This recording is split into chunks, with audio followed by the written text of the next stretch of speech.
শুল্ক বা ট্যাক্স আন্তর্জাতিক রপ্তানি খাতে এক গলার কাটার নাম।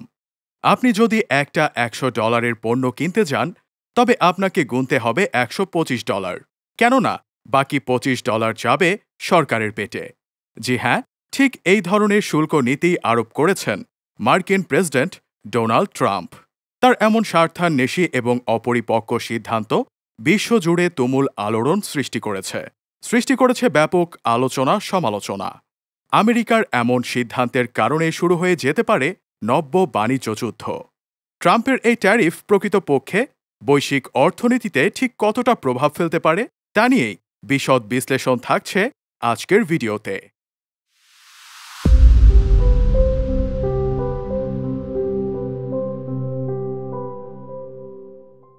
দ্বিতীয় দফায় ক্ষমতায় এসেই বেশ কয়েকটি দেশের ওপর উচ্চহারে শুল্ক আরোপ করেছে ডোনাল্ড ট্রাম্প প্রশাসন। গত 4 মার্চ থেকে কানাডা ও মেক্সিকো থেকে আমদানি করা অধিকাংশ পণ্যের ওপর 25% হারে শুল্ক আরোপ করে মার্কিন যুক্তরাষ্ট্র। তবে জ্বালানি ও খনিজ খাত পণ্যের ক্ষেত্রে শুল্ক রাখা হয় 10%। চীনের ক্ষেত্রেও শুল্কহার 10% থেকে বাড়িয়ে 20% করা হয়েছে। তাছাড়া ইউরোপীয় ইউনিয়নের দেশগুলোর ওপরও 20% হারে শুল্ক চাপিয়ে দেয়া হয়েছে। এর বাইরেও বিশ্বের সকল দেশের ওপরও শুল্ক আরোপ করেছে ট্রাম্প প্রশাসন। বিশ্বব্যাপী ইস্পাত ও অ্যালুমিনিয়াম আমদানির ওপর 25% শুল্ক কার্যকর হয়েছে। এছাড়াও এপ্রিল 2025 থেকে অটোমোবাইল, সেমিকন্ডাক্টর চিপসেট এবং ফার্মাসিউটিক্যাল পণ্যের ওপর 25% শুল্ক আরোপের পরিকল্পনা রয়েছে তাদের। মার্কিন যুক্তরাষ্ট্রের সাম্প্রতিক শুল্কনীতি বৈশ্বিক অর্থনীতিকে এক প্রকার প্রকম্পিত করে দিয়েছে। বিশেষজ্ঞরা বলছেন, আমেরিকার এই সিদ্ধান্ত নতুন একটি বাণিজ্য যুদ্ধ পর্যন্ত বাঁধিয়ে ফেলতে পারে। অর্থনৈতিক বিশ্লেষকরা সতর্ক করেছেন যে এই শুল্কগুলোর ফলে মুদ্রাস্ফীতি বৃদ্ধি পেতে পারে এবং অর্থনীতিতে মন্দার আশঙ্কা তৈরি হতে পারে। এইসব পদক্ষেপ বৈশ্বিক বাণিজ্যে অনিশ্চয়তা ও উত্তেজনা সৃষ্টি করছে। চীন, ইউরোপীয় ইউনিয়ন সহ অনেক দেশ ইতিমধ্যেই পাল্টা শুল্ক আরোপের সিদ্ধান্ত নিয়েছে। তাছাড়া কানাডা আর মেক্সিকোও একই কাজ করেছে। জায়ান্ট দেশগুলোর মাঝে এমন বৈরিতা গ্লোবাল সাপ্লাই চেইনে ব্যাঘাত ঘটাতে পারে, যার ফলে আন্তর্জাতিক বাজারে পণ্যের দাম বেড়ে যেতে পারে, যার প্রত্যক্ষ প্রভাব পড়বে মূল্যস্ফীতির ওপর। সাধারণ জনগণের জীবনযাত্রার ব্যয় বৃদ্ধি পাওয়ার পাশাপাশি এই শুল্ক নীতি উৎপাদন ব্যয়ও বাড়িয়ে তুলবে বলেই মন্তব্য করছেন নিরাপত্তা বিশ্লেষকরা। আমেরিকার এই অতিরিক্ত শুল্ক আন্তর্জাতিক বিনিয়োগকারীদের মধ্যে অনিশ্চয়তা তৈরি করবে, যার ফলে বিভিন্ন দেশে বৈদেশিক বিনিয়োগ কমে যেতে পারে এবং স্টক মার্কেটেও দেখা দিতে পারে অস্থিরতা। অর্থনীতিবিদদের মতে এই পরিস্থিতি দীর্ঘমেয়াদে অর্থনৈতিক মন্দার মধ্যে পড়তে পারে যুক্তরাষ্ট্রসহ পুরো বিশ্বের অর্থনীতি।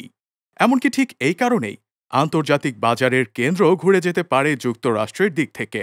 বিশ্বব্যাপী কূটনৈতিক সম্পর্কের ক্ষেত্রেও দুর্বল হয়ে পড়তে পারে আমেরিকা।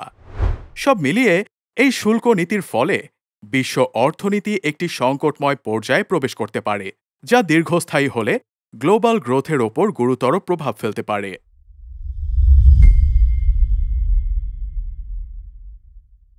আমেরিকার সাম্প্রতিক শুল্কনীতির বিরুদ্ধে বিভিন্ন দেশে ইতোমধ্যেই প্রতিবাদ ও আন্দোলনের সূচনা ঘটেছে।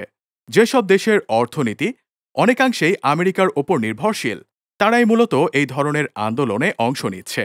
বিশেষ করে চীন, মেক্সিকো, কানাডা এবং ইউরোপীয় ইউনিয়নের দেশগুলোর বিভিন্ন বাণিজ্য সংগঠন, শিল্প মালিক এবং সাধারণ ব্যবসায়ীরা শুল্কের বিরুদ্ধে সরব প্রতিবাদ করছেন। চীনে সরকারিভাবে আমেরিকার বিরুদ্ধে কড়া প্রতিক্রিয়া জানানো হয়েছে এবং চীনা মিডিয়া ও সোশ্যাল প্ল্যাটফর্মে বয়কট আমেরিকান পণ্য শীর্ষক ক্যাম্পেইন চালানো হচ্ছে। এছাড়া চীন আমদানিকৃত মার্কিন পণ্যের ওপর পাল্টা শুল্ক আরোপ করেছে এবং বিরল খনিজ পদার্থের রপ্তানি সীমিত করার মতো কৌশল গ্রহণ করেছে, যা বৈশ্বিক প্রযুক্তি খাতে প্রভাব ফেলতে পারে। ইউরোপেও শিল্প ও ব্যবসা খাতের নেতারা ট্রাম্প প্রশাসনের এই সিদ্ধান্তের বিরুদ্ধে বিক্ষোভ করেছেন এবং ইইউ কমিশন আমেরিকার বিরুদ্ধে ডব্লিউটিওতে অভিযোগ দায়ের করার প্রস্তুতি নিচ্ছে। ব্রিটেনের প্রধানমন্ত্রী কেয়ার স্টারমার কূটনৈতিক সমাধানের আহ্বান জানালেও ইউরোপ জুড়ে অনেক ব্যবসায়ী সংগঠন আমেরিকার পণ্যের ওপর বর্জনের ডাক দিয়েছে। মেক্সিকো ও কানাডাতেও ছোট ও মাঝারি ব্যবসার মালিকরা প্রতিবাদ করেছে, কারণ শুল্ক বৃদ্ধির ফলে তাদের রপ্তানি খরচ বেড়ে গেছে। বিভিন্ন সীমান্ত শহরে আমদানি রপ্তানি কার্যক্রমে ধীরগতি দেখা যাচ্ছে। স্থানীয় চেম্বার অব কমার্সগুলো এই শুল্ক নীতিকে অন্যায্য বলে আখ্যা দিয়েছে। সব মিলিয়ে আমেরিকার বিরুদ্ধে এই আন্দোলন শুধু অর্থনৈতিক নয়, রাজনৈতিক ও কূটনৈতিক স্তরেও ছড়িয়ে পড়ছে। এতে বিশ্বব্যাপী একটি অস্থির বাণিজ্য পরিবেশ তৈরি হচ্ছে, যা ভবিষ্যতের জন্য উদ্বেগজনক। এমতাবস্থায় কি নিজেদের অবস্থান থেকে সরে আসতে পারে ট্রাম্প প্রশাসন, নাকি নিজেদের ঠাঁট বজায় রেখে আরোপিত শর্তের ওপরই অটুট থাকবে তারা? আপনার ধারণাটি জানাতে পারেন আমাদের কমেন্ট বক্সে।